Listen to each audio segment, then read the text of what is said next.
مساء الخير، عاملين ايه؟ يا رب دايما بخير وهنا وسعادة. بصوا بقى حيلة كل يوم وهناكل ايه وهنجيب ايه ومفيش بيت ما بيتسألش فيه هناكل ايه النهاردة. انا بقى ايه النهاردة قلت لا انا مش هسأل. انا هبعت من نفسي اجيب سمك واعمل سمك بقالنا ياما ما عملناهوش. المهم بعت ايه جبت السمك اتصلت بالراجل جابهولي وقلت ايه اعمل سمك مقلي كده وان شاء الله باذن الله طريقته تعجبكم. جبت قرن فلفل وجبت كام فص توم كده. عملتهم بالهون كويس ورحت جايه حطيتهم في طبق.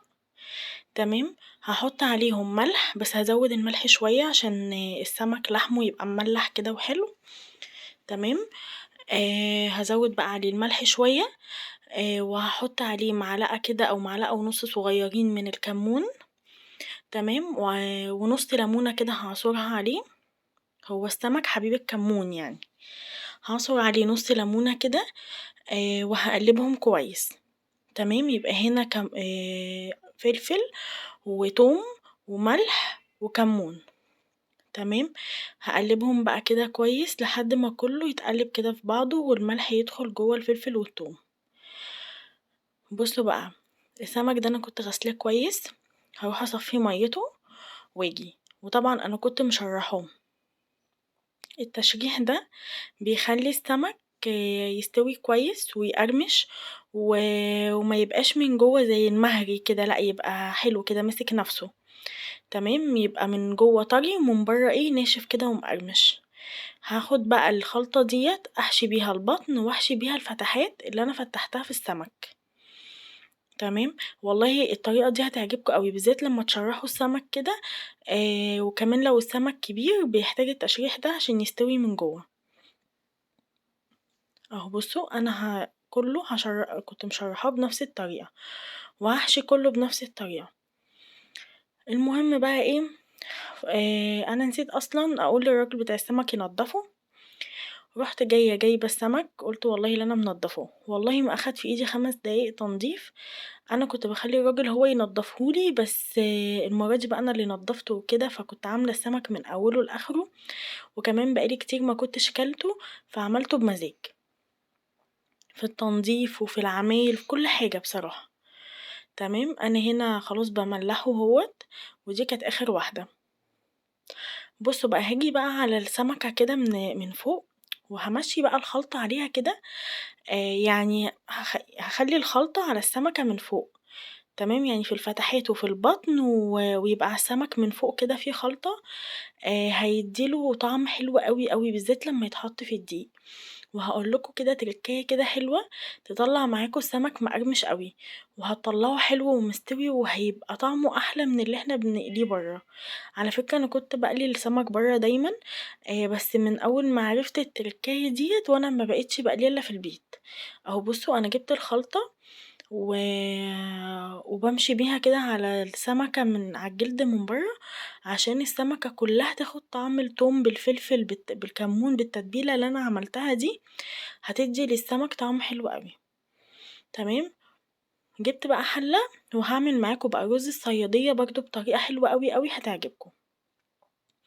جبت حلة حطيت فيها شوية زيت وبشرت بصلاية.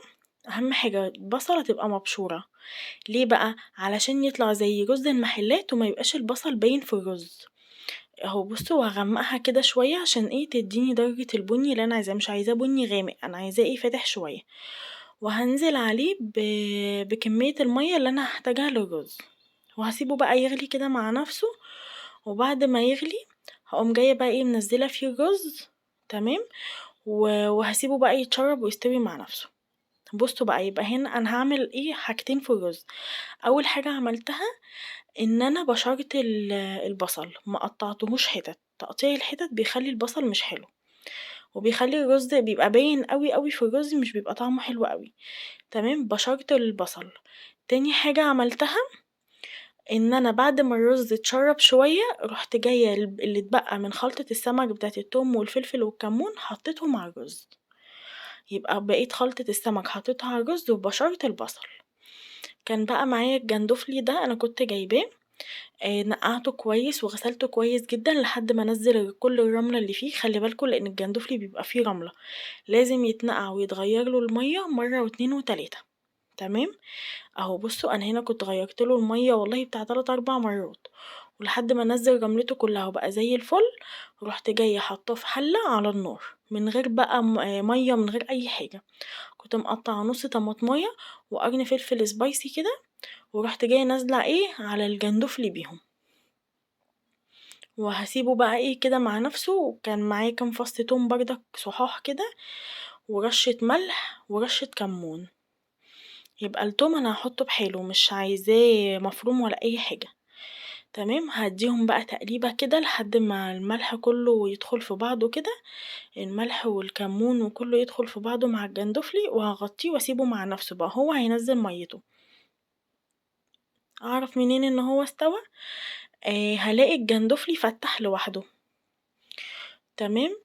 هنا بقى كنت بقلي السمك، هقول لكم بقى التركية اللي تطلع معاكم السمك ناشف كده وما يبقاش مهري. بصوا انا عفرت السمك بالدقيق وسبته شوية حوالي دقيقتين، كان الدقيق نشف ومسك على السمك. تمام. جيت قليته وطلع بالشكل دوت ماسك نفسه كده ومستوي من جوه وطري من بره وحلو. اول مرة تشوفوني اضغطوا شير ولايك وسبسكرايب للقناة.